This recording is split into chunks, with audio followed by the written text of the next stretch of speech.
Pues el día de hoy nos toca tratar sobre el tema de hongos, específicamente lo que son los dermatofitos. Esto va a ser como un recuerdo, ¿no? Porque esto ya lo hemos tocado en los casos clínicos que hemos visto anteriormente. Entonces estos hongos van a tener pues una afinidad por la creatina presente tanto en lo que es la piel y anexos, es decir, tanto en lo que es a nivel de cuero cabelludo, a nivel de pelo, y también a nivel de lo que son las uñas. Y como vamos a ver más adelante dentro de lo que es la clínica, van a aparecer pues lesiones con bordes de tipo asiforme, y como lo que vamos a ver también más adelante es que estas lesiones generalmente en el centro tienden a sanar, y donde vamos a ver pues el eritema y la escamación generalmente va a ser en el borde de las lesiones. Esto es generalmente cuando se presenta pues a nivel de piel. Asimismo hay otros métodos a través de lo que es la aplicación de luz ultravioleta, en la cual nosotros vamos a poder detectar pues también la presencia de estos hongos. Y también, como vamos a ver más adelante, también la otra es la prueba del examen en fresco con hidróxido de potasio, haciendo raspado en el borde de estas lesiones y obteniendo pues escamas de piel, escamas de cuero cabelludo, también parte de si es que es a nivel de cuero cabelludo, también obtener parte de lo que es folículo piloso, el mismo pelo, para poder evaluar cómo está la infección a este nivel. Entonces, dentro de las formas básicas, para poder empezar, antes de entrarnos a lo que es los hongos dermatofitos, vamos a ver que entre los hongos tenemos formas básicas. Y dentro de estas formas básicas vamos a tener lo que son los mohos, las levaduras y los hongos dimórficos. Los mohos se van a caracterizar porque van a presentar estas estructuras que vienen a ser las hifas, en la cual van a estar segmentadas y cada segmento viene a ser lo que es una célula.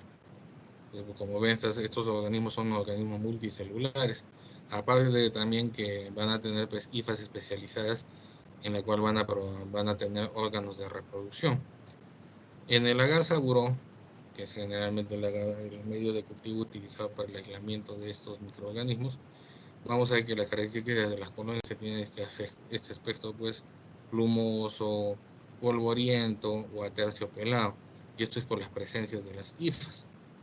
Hay que tener en cuenta que también la temperatura óptima de crecimiento de un hongo filamentoso es de entre 25 a 30 grados centígrados. Así que también pueden crecer nuestros medios de cultivo a temperatura ambiente. En cambio, las levaduras se van a caracterizar porque no tienen pues hifas, lo que van a tener son pseudohifas. Y cuando las tengamos en desarrollo en la agar saburó van a tener esta característica cremosa. No van a tener la forma que tienen los hongos, los mohos o los hongos filamentosos. Y también en su momento vamos a ver cómo se hace el estudio de la cándida. Y la temperatura óptima de crecimiento de las levaduras es de 37 grados centígrados.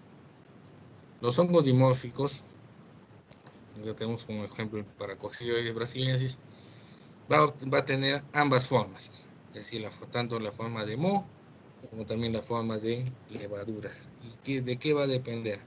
De las condiciones ambientales en las que se encuentre el hongo. Si está en el medio ambiente, va a tener pues lógicamente la forma de moho. Pero si nos logra infectar a nosotros, que estamos a 37 grados centígrados, va a tener la forma pues de levaduriforme. Entonces, de acuerdo a las condiciones ambientales donde esté, adopta una u otra forma. Eso vienen a ser los hongos dimórficos. Como les dije, estos microorganismos también tienen órganos de reproducción. Y generalmente estas formas de reproducción las hacen a través de esporas, de la producción de esporas. Producir tanto con dos tipos de reproducción, sexual y asexual. La forma sexual, que es la forma imperfecta o estado anamórfico. La reproducción se va a dar por mitosis. ¿Eso qué significa? Que las células hijas no van a ser idénticas a la célula que las originó, porque van a tener distinta combinación de lo que es su material genético, y van a tener también lo que es la misma cantidad de cromosomas. Por eso se caracteriza la división mitótica. En cambio, la reproducción sexual o perfecta o estado teleomórfico, vamos a ver que las células hijas, como ven acá, van a tener la mitad del material genético. Y generalmente, para poder reproducirse y originar un nuevo hongo, se va a ser necesario que se junten pues dos de estas células hijas para que originen un nuevo ser.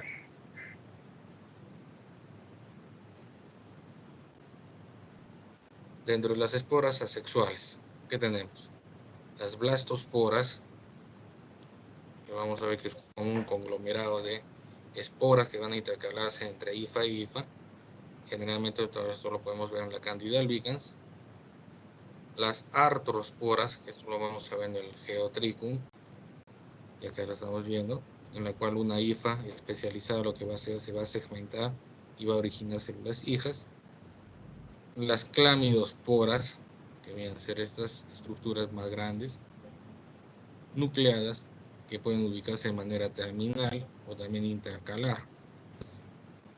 Generalmente en la Candida albicans vamos a ver que estas clamidosporas son de tipo terminal. Las aleuriosporas, en las cuales vamos a ver las macroconidias, ejemplo de ello tenemos al Microsporum canis, en la cual van a ser pues estructuras en la cual van a contener células hijas.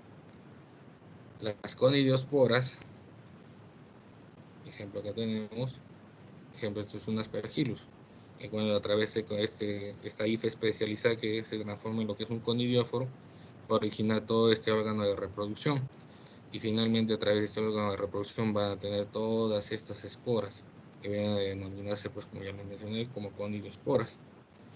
Y finalmente lo que son las esporangiosporas, que están dentro de estructuras saculares, que vienen a ser el esporangio, y esto lo hemos visto también en lo que es el Rhizopus. Las esporas sexuales. Acá tenemos a las ascosporas, que me vienen a producir lo que es el Saccharomyces, levadura que utilizamos para la producción de cerveza y también para el estudio de biología molecular. Las cigosporas, que también lo vemos en el Rhizopus, en el cual vemos que dos estructuras especializadas se van a aproximar, se van a juntar y van a originar una cigospora, una estructura hija. Y finalmente las basidiosporas, que ya lo vemos en las setas, en los hongos como el champiñón, en la cual van a desarrollarse estas estructuras generalmente a este nivel, por debajo de lo que es como se denomina el sombrero, ¿no? de estas setas. Los dermatofitos, ya viendo específicamente el tema que nos interesa el día de hoy, son hongos filamentosos. Y también son hongos que no van a tener pues pigmentación, que son hongos filamentosos, son hongos filamentosos transparentes. Van a afectar lo que son piel y faneras. La velocidad de crecimiento es promedio de 21 días de incubación. Su crecimiento es bastante lento. Por eso es que también el tiempo de incubación, como se menciona en la diapositiva, es de 21 días. Demoran en crecer, no crecen rápido. En esta diapositiva lo que quería resaltarles es las lesiones. Este es un dorso con una tiña pues corporis, y estamos viendo las lesiones de tipo arciforme. Acá sí se nota muy bien, como si fueran arcos. Pues eso es de tipo arciforme.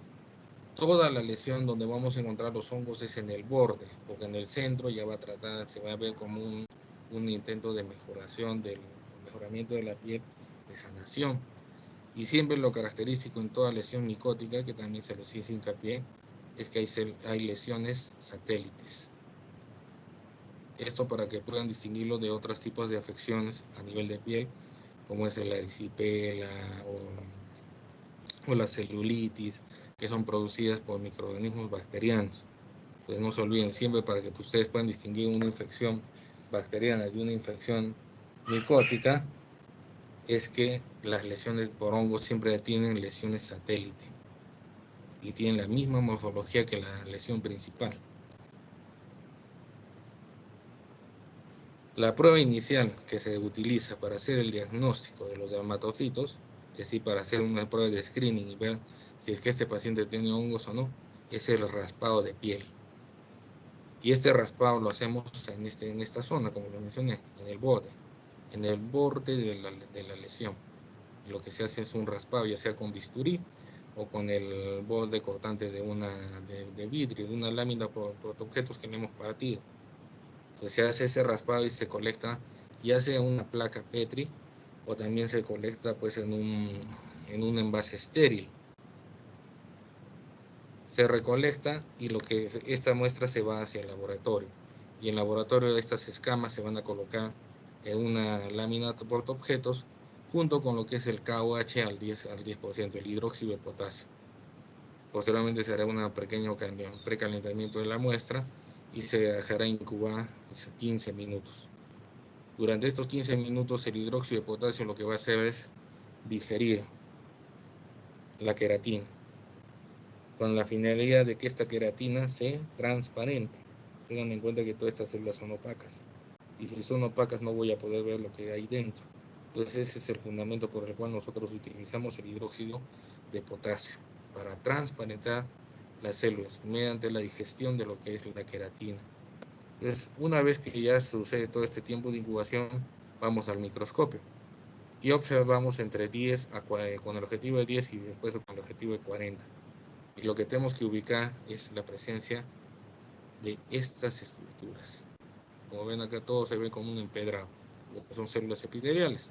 Pero entre todo esto vemos esta estructura que es refringente, que se ve a la manera pues como un camino, o como si fueran ramas, y van a tener refringencia. Es así como se distinguen estas hifas correspondientes a un hongo que está infectando a nuestro paciente. Entonces, una vez que sale positivo, pues nosotros procedemos con las escamas que quedan a hacer el cultivo en agar buró. Y la forma de hacer el cultivo es haciendo un corte en el medio, o también clavando estas escamas de piel dentro de lo que es el agar. No se cultiva como si fueran pues, las bacterias. En las bacterias hemos visto que el cultivo es por agotamiento, ¿no? Acá no. Acá la muestra se tiene que incrustar dentro del medio de cultivo y posteriormente incubarlo, pues inicialmente a 37 grados centígrados y después en el segundo día se saca al medio ambiente y se le deja en un ambiente con oscuridad, y cada 2-3 días se va evaluando el crecimiento, si es que hay desarrollo de hongos. Los dermatofitos de importancia clínica vamos a encontrar 3 géneros, lo que es el Microsporum, el Trichophyton y el Epidermophyton, que es la única especie que es de importancia para nosotros, viene a ser lo que es el Epidermophyton flocoso. Dentro del Microsporum hay distintas especies, pero las más frecuentes, las que más vamos a encontrar, son el Microsporum canis y el Microsporum gypsum. El Trichophyton, tenemos también distintas especies, pero las más frecuentes vienen a ser de la especie Metagrofites, Rubrum, Tonsurans y Verrucoso. Cada una de ellas van a producir pues de manera indistinta lo que es la tinea corporis. Acá vemos las lesiones arciformes con las lesiones satélites. Vean que en el centro de la lesión siempre tiende a mejorar, ¿no? Como a sanar. Después también a nivel de cuero cabelludo, en situaciones en las cuales se complica esta infección a nivel de cuero cabelludo, viene a constituir lo que es el querión de Celso, que ya viene a ser una complicación bastante grave, en la cual ya viene a haber una infección no solo a nivel de lo que es el piel, el pelo, el cuero cabelludo, sino también ya hay una infección a nivel de dermis. Por eso es que también se comienza a eliminar pus, y hay lo que se llama el signo de la espumadera. Entonces ella es una afección mucho más grave. Y también acá tenemos la otra afección que viene a ser lo que es la onicomicosis. en la cual las uñas van a sufrir de un engrosamiento bastante pronunciado y también un cambio en la coloración de la uña, que puede ir desde un color amarillento hasta un color marrón. Y el tratamiento siempre para todas estas afecciones pues es un tratamiento bastante largo, y eso se le tiene que informar al paciente. No es que en 2 o 3 días va a sanar. El tratamiento es bastante largo, a veces de 1, 2 hasta 3 meses. Y el paciente tiene que también ser bastante responsable y cumplir con todas las indicaciones que se le dan. Si no, no va a haber ninguna mejoría. Y eso se le tiene que advertir. Del microsporum se va a caracterizar porque va a presentar lo que son los macroconidios. Estas son estructuras multinucleadas de paredes gruesas, de aspecto verrucoso, equinulado, y dentro va a contener células hijas. Los microconidios, hay pocos o ninguno, y se van a caracterizar porque son pequeños, hialinos, y van a estar adheridos a los lados de las hifas. Pero siempre lo que va a caracterizar al microsporum es la presencia de sus macroconidios. Y acá tenemos al microsporum canis. El crecimiento varía, pues este es un poquito más rápido. Entre unos 3 a 5 días ya crece. ¿Y cuáles van a ser las características de sus macroconidios? Que van a tener esta forma, ¿no? Casi fusiforme. Y el extremo distal termina en punta. Es de paredes gruesas, de aspecto verrucoso, equinulado, y dentro tiene pues de 6 a más células hijas. Acá están los microconidios, que también son escasos, pero están adheridos a los lados de la hifa. Acá lo tenemos de manera esquemática, y acá ya lo tenemos de un cultivo y con coloración con azul de lactofenol, aunque también coloración, hay otro colorante que es el Kane, que también sirve para colorear hongos, y los vamos a ver así, con este color azulado, y estamos viendo las mismas características. Es importante también mencionarles que este hongo ocasiona lo que es el ectotrix. ¿Qué es el ectotrix? Es una infección a nivel de pelo, que en la cual va a comprometer la superficie, es decir, va a estar por fuera del pelo. Por fuera del pelo vamos a ver todo lo que son, más que todo, la presencia de múltiples esporas y también de hifas. Eso viene a ser lo que es el ectotrix, y es causado por el microsporum canis. Acá están sus colonias, en Agasaburón. Lo que tenemos acá son colonias de aspecto algodonoso, como bien tienen estrías de manera radiada, y estas colonias son blanquecinas. A veces tienen una ligera pigmentación amarillenta. Este es por el derecho. Por el revés vamos a ver una pigmentación de marrón a naranja, más acentuada sobre todo en lo que es toda la extensión de la colonia. Ya en la periferia se ve que hay una pequeña despigmentación, o sea, una pigmentación mucho más tenue, un color naranja a beige. El microsporum gypsum es igualito, de crecimiento rápido, de 3 a 5 días. Crecimiento rápido relativamente, ¿no? Las macroconidias, como ven, también tienes de paredes gruesas, de aspecto verrucoso, equinulado, pero ¿cuál va a ser la diferencia? El extremo distal tiene una forma roma, no termina en punta como el anterior. Y también dentro de estas estructuras tenemos menos de 6 células hijas. Las microconidias también no son abundantes, y las pocas que se encuentran van a estar pues adheridas a cada lado de la hifa. Acá lo tenemos con azul de lactofenol, y como ven pues tiene menos de 6 células hijas, y el extremo distal es romo. Las colonias, algunas pueden tener las mismas características que el microsporum canis, es decir, ese aspecto algodonoso, pero otras cepas pueden tener este aspecto terroso, y vamos a ver que tiene esa pigmentación beige en toda su extensión. En el revés vamos a ver que en el centro de la colonia se acentúa la pigmentación y hacia la periferia va disminuyendo.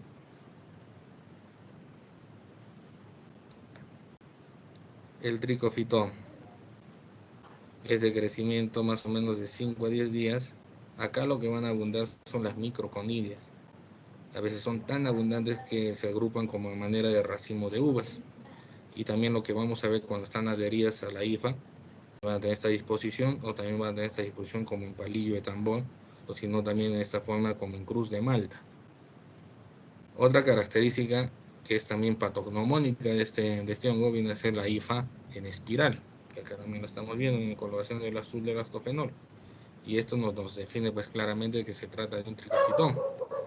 Las macroconidias son escasas, bastante escasas, y si las encontramos son de paredes delgadas, tienen esa forma alargada como en forma de lápiz o de puro, y generalmente pues contienen de 3 a 5 células hijas.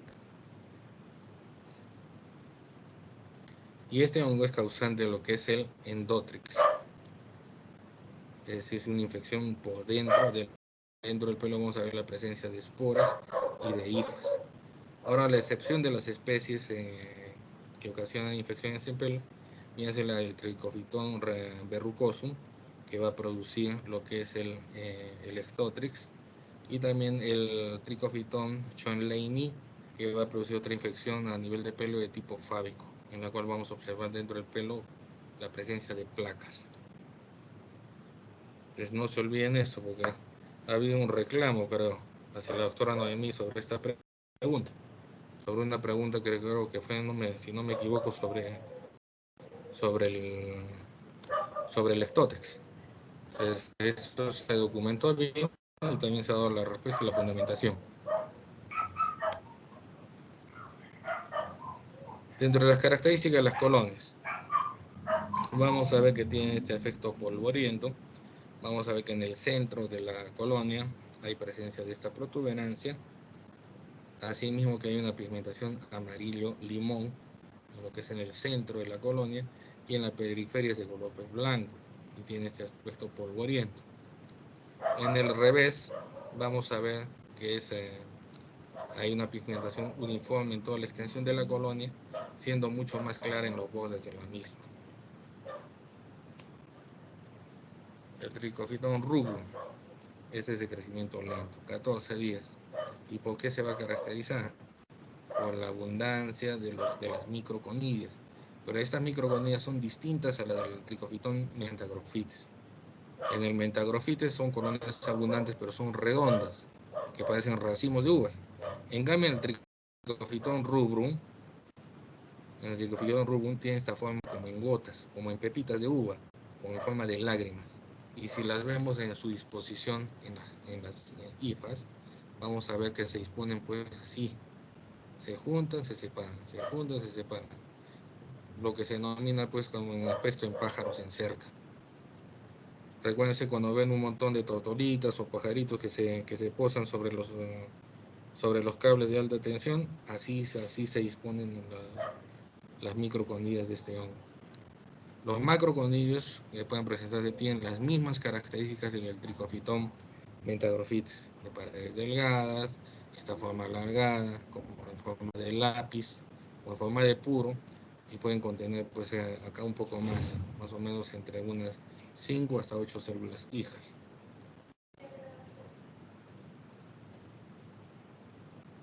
Las características de las colonias: tiene este aspecto algodonoso, no tiene pigmentación.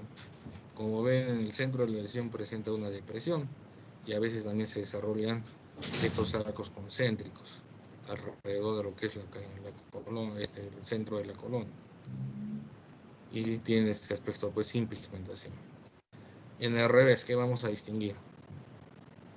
Vamos a distinguir que se forma este pigmento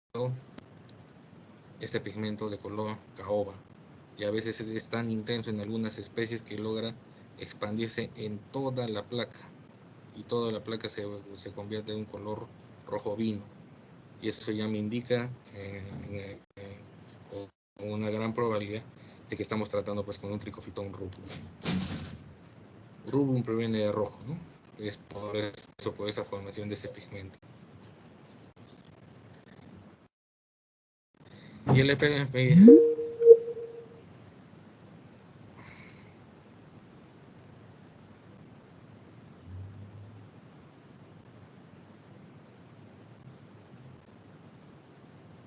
¿se ve la diapositiva? Sí, doctor. Sí, doctor. El epigamenfitón flocoso. El crecimiento pues, es más o menos en unos 10 días. ¿Por qué se va a caracterizar este hongo? Porque no hay presencia de microconidios. En todos los anteriores géneros hemos visto presencia de microconidios, ¿no? En este género no hay microconidios. ¿Y por qué se va a caracterizar? Por las abundantes macroconidias. Por estas macroconidias que a veces así también se agrupan, tienen una de este aspecto así casi terminal o intercalar, vamos a ver que tienen esta forma como en forma de pierna de pollo o en forma de masa. Y dentro de las mismas tienen como un promedio de 3 a 5 células hijas. Son de paredes delgadas y tienen esta forma característica. Aparte, también vamos a encontrar estas otras estructuras grandes y redondas que vienen a ser los clamidoconidios, que están de manera intercalar y también de esta manera terminal. En el derecho vamos a ver que tiene esta forma, vamos a decir, es una forma plumosa. Y vamos a ver que en el centro tiene un ligero aspecto polvoriento. Y hacia la periferia va a tener ese aspecto plumoso. Y en la periferia vamos a ver esta ligera pigmentación entre beige a amarillo. Y en el revés vamos a ver la pigmentación uniforme en todo lo que es la extensión de la colonia. Y hacia la periferia vamos a ver de esta manera como una pigmentación radicular.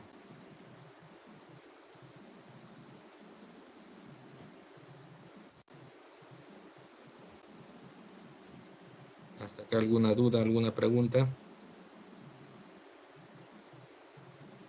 Doctor, una pregunta. Sí. En una pregunta de la doctora Noemí, hablaba de que la paronychia era provocada por los dermatofitos, pero también nos dijo que era el género Cándida. ¿Cuál es el principal patógeno de la paronychia?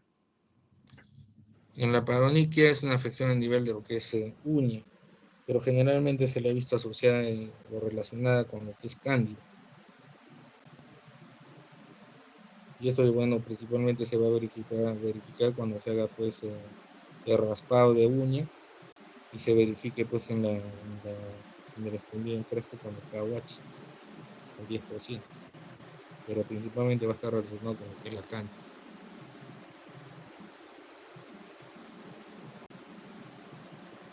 ¿Alguna otra pregunta?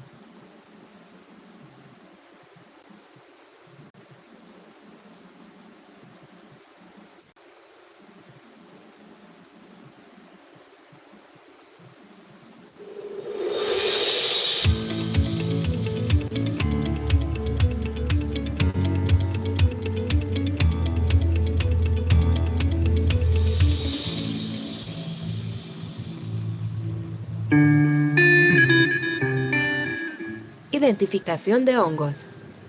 El uso de medios de cultivo y condiciones idóneas de incubación permiten aislar exitosamente hongos patógenos provenientes de muestras clínicas. Una vez que la observación de la placa de cultivo revela el crecimiento probable de un hongo, es preciso proceder a la identificación del mismo, para lo cual deben evaluarse varias características de la colonia para determinar a qué grupo principal puede pertenecer el aislamiento.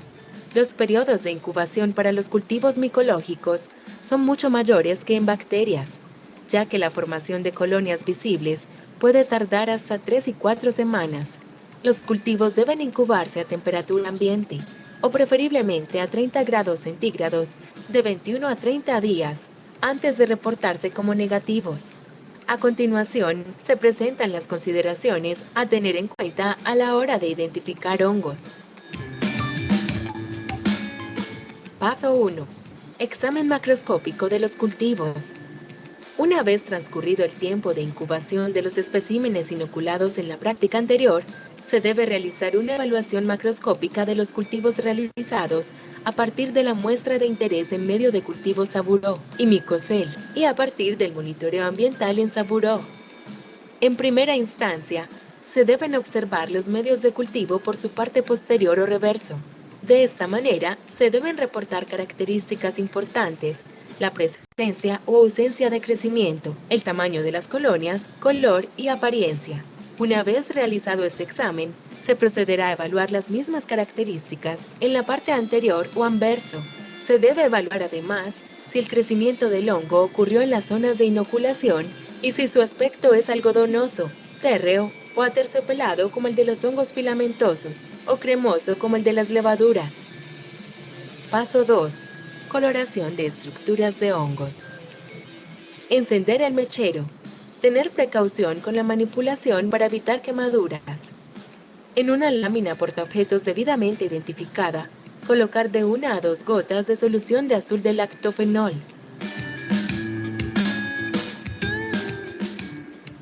Luego tomar una pinza estéril y flamearla. Dejar enfriar. Tomar una cinta adhesiva de aproximadamente 2 por 3 centímetros y depositarla sobre una de las colonias presentes en el medio Saburó inoculado con la muestra, con el fin de captar estructuras del hongo de interés. Retirar suavemente la cinta y a manera de cubreobjetos, depositarla sobre una gota de azul de lactofenol.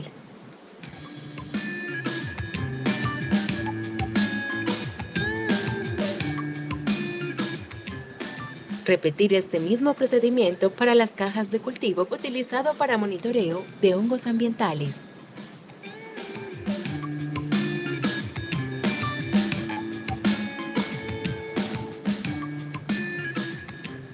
Paso 3. Visualización de estructuras de hongos.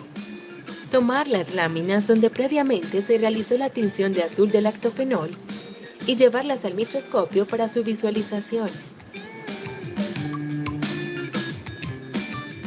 Enfocar la placa teñida con azul de lactofenol con el objetivo de 4X y explorar en busca de estructuras de hongos.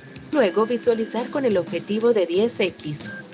Reportar lo que se visualiza en la libreta de apuntes. Una vez haya finalizado la observación, retirar la placa y descartarla en el guardián de bioseguridad. Reportar la presencia o ausencia de macro y microconidias de dermatofitos en las coloraciones realizadas a las colonias cultivadas a partir de muestras de pelos o escamas. De igual manera, se debe reportar la presencia de otro tipo de estructuras, como es el caso de levaduras.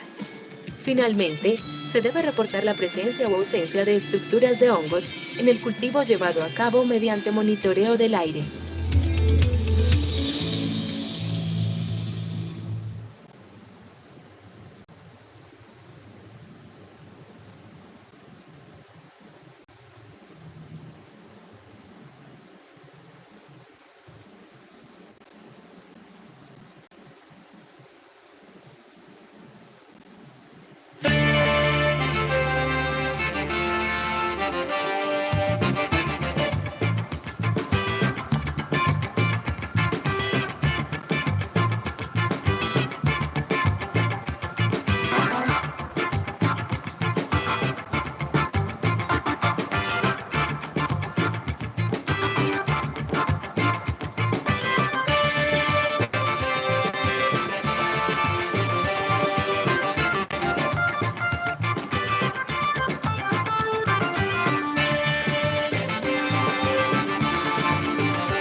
Entonces, como han visto en todos los videos, tanto la parte de lo que es la toma de muestra, dependiendo del tipo de lesión que se tenga, y también todo el procedimiento de lo que es el cultivo, todo el proceso de identificación y seguimiento que se hace a nivel del cultivo. Es importante también que sepan las condiciones de toma de muestra. Para una toma de muestra generalmente se indica al paciente de que la zona donde tiene la lesión no tiene que habérsela lavado en un promedio más o menos de 2 días. Los 2 días no debe haberse mojado ni haberse aplicado ningún tipo de jaboncillo ni de loción. Esa es una. La otra indicación es que también en más o menos un promedio de 7 días no debe haber consumido medicamentos antimicóticos.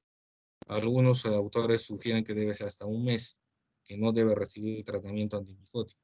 ¿Y por qué se dan todas estas indicaciones? Porque si el paciente no las cumple y al momento de que nosotros hagamos la prueba de raspado y la prueba con el KUH, vamos a observar las cifras, sí, todo va a estar bien, pero al momento de hacer el cultivo van a haber falsos negativos, los hongos no van a crecer y los resultados de los cultivos van a salir negativos. No porque el laboratorio sea ineficiente, no porque los medios de cultivo han sido mal preparados, sino porque las condiciones de toma de muestra. Pues eso también es importante para que podamos tener un buen aislamiento. ¿Alguna pregunta hasta acá? ¿Alguna duda? Doctor, yo tengo una duda sobre Sí. el hidróxido de potasio que se debe de usar en uñas y pelo. Uh-huh. Ajá, o sea, en uñas es el 40% o el 20%. Se utiliza una mayor concentración y eso más que todo porque por el grosor de las estructuras, ¿no? Por la complejidad de las estructuras. Pero te diré que nosotros en el hospital utilizamos una sola concentración. Utilizamos solamente 10%. Generalmente nosotros utilizamos esta concentración porque la toma de muestra nosotros la hacemos, como le mencioné, con bisturí. Y lo que yo prefiero y siempre recomiendo es con lámina por objetos partida. Se quiebra y con el borde cortante se procede a hacer un raspado. De tal manera que obtienes pues virutas finas, escamas finas, hasta de uña, que, que van a reaccionar adecuadamente con el hidróxido de potasio y se va a poder observar. En cambio, otros que dicen, utilizan bisturí, y el bisturí te saca pues escamas gruesas. Entonces, para esas escamas gruesas sí vas a necesitar pues un hidróxido de potasio con alta concentración. Y esto más que todo por la densidad y el grosor de la muestra. Eso es principalmente. Gracias, doctor. ¿Alguna otra duda?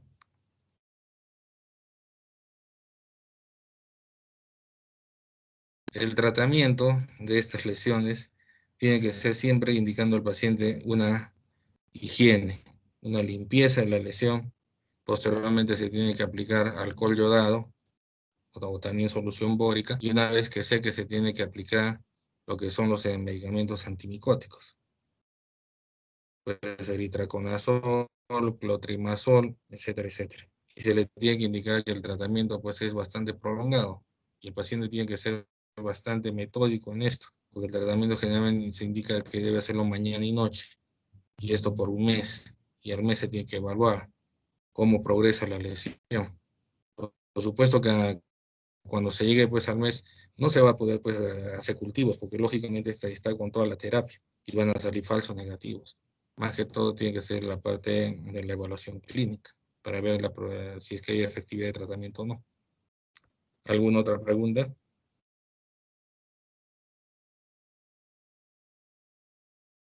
Aparte del agar seguro también hay otro medio que es el agar dermatofito. ¿Y para qué sirve? Cuando, cuando hay un desarrollo de dermatofitos, el medio va a virar a un color rojizo. Ya queda de tarea para que ustedes puedan investigar la composición del mismo y también el indicador de este medio. Pero es un medio también bastante útil, porque basta que el medio vira un color rojo ya nos oriente enormemente que está creciendo un dermatofito. Si está creciendo un hongo filamentoso ambiental, el medio no va a virar de color. Entonces es un medio también bastante útil. Doctor, el Sí. estudio con la luz de Wood tendría una buena utilidad y para qué hongos en especial? En sí, esta utilidad tiene para todos los órganos dermatofitos. Y la utilidad es más que todo para poder diferenciar las lesiones micóticas de otras lesiones que puedan estar producidas por bacterias. Como le mencioné, a veces las lesiones son un poco indistinguibles y si no hay un buen criterio clínico, pueden confundirse.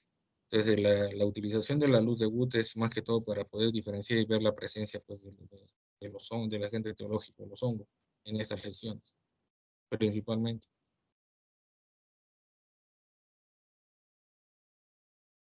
Ahora también han visto en el video que hemos visto que el estudio puede ser a través de la obtención de las escamas de piel, escamas de uñas, escamas de cuero cabelludo, pero también se puede hacer una vez que nosotros hacemos este raspado, nosotros podemos ver como una especie pues, de test de Graham, en la cual han visto ejemplo para la pitiliasis versicolor.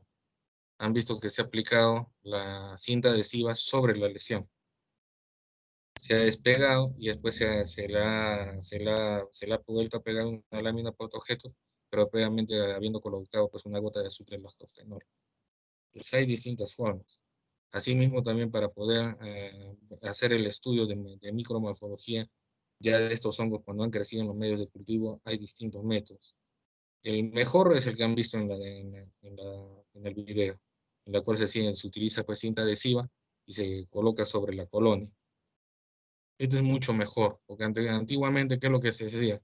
Con una CNL se partía como una torta, como una tajada de torta.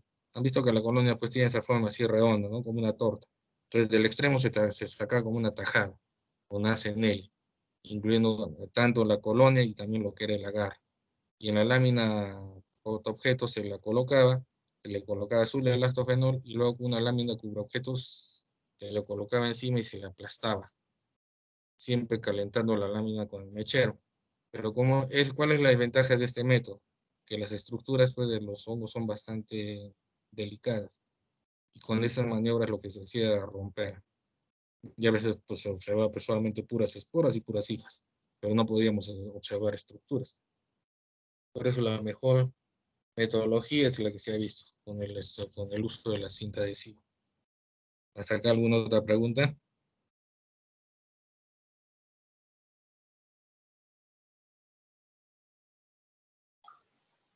Doctor, ¿y el Sí. agámico solamente sirve para identificar a los hongos filamentosos o a qué otros hongos también? El agamicocel tiene suplementos antibióticos. Y es correcto que también lo mencione, porque es a la par cuando hacemos el estudio de dermatofitos, hacemos el cultivo, tanto en agar saburó, que está suplementado con cloranfenicol, y también con el agamicocel. En el agamicocel va a estar suplementado también con el cloranfenicol, pero también con otros antibióticos como es la clorhexidina. Y estos antibióticos lo que hacen es inhibir el desarrollo de los hongos filamentosos ambientales. Entonces es un plus o es un apoyo para que solamente te pueda crecer pues hongos dermatofitos. Por eso es que se utilizan a la par. Y está dentro de la batería del estudio de aislamiento para estos microorganismos. Tú eres, ¿cómo te apellidas? Lady Sanabria, ¿no? Sí, doctor. ¿Alguna otra pregunta? Doctor, Sí. los hongos entonces llegan a crear resistencia o no? Mira, hasta ahorita no hemos encontrado resistencia en los dermatofitos, pero lastimosamente también estudios de sensibilidad y resistencia no está protocolizado. Y es por eso que se hace pues casi un estudio a ciegas. Si es que lograra hacerse un estudio, pues hasta ahorita no se ha logrado encontrar el mejor método. Porque como has visto, estos hongos pues crecen de una manera, no como las bacterias, si no vas a poder cultivarlos pues de manera uniforme sobre una superficie de cultivo. Y hasta ahorita no se ha diseñado pues alguna forma de estudio de sensibilidad y resistencia de dermatofitos. Que sería pues interesante, ¿no? Saber si es que hay resistencia sobre todo a los antipitóticos más utilizados como es el itraconazol y el mismo clotrimazol. El clotrimazol es el más utilizado. Entonces sería interesante averiguar y así pues ver alguna metodología, ya sea pues en crecimiento en caldo, o si no también del mismo hongo verlo a nivel de lo que es agar y aplicar pues el antibiótico. Pero quedaría pues cómo hacer el estudio, por discodifusión, a través de dilución del antibiótico. Entonces queda, ¿no? Queda para poder investigar. Pero que así te puede decir que hay estudios, no hay estudios. Y tampoco se puede ver si hay sensibilidad o resistencia. Ok, gracias, doctor. Ujú. ¿Alguna otra pregunta?